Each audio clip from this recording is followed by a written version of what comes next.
मान्छेहरूले तपाईलाई बिर्सिन सक्दैनन् यदि तपाईले एउटा स्किल मास्टर गर्नुभयो भने। भिडसँग हिँड्नु सजिलो हुन्छ तर आफ्नो बाटो आफै बनाउनु सजिलो हुँदैन।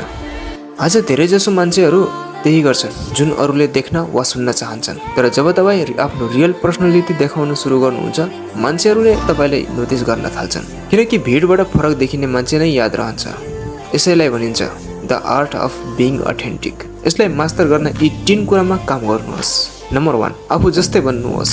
हरेक काम गर्दा मान्छेले के भन्लान् भनेर नसोच्नुहोस्, आफ्नो भ्यालु अनुसार बाँच्नुहोस्, किनकि सबैलाई खुसी पार्न खोज्दा आफ्नो वास्तविक पहिचान हराउँछ। नम्बर 2, सकेसम्म साँचो बोल्नुहोस्।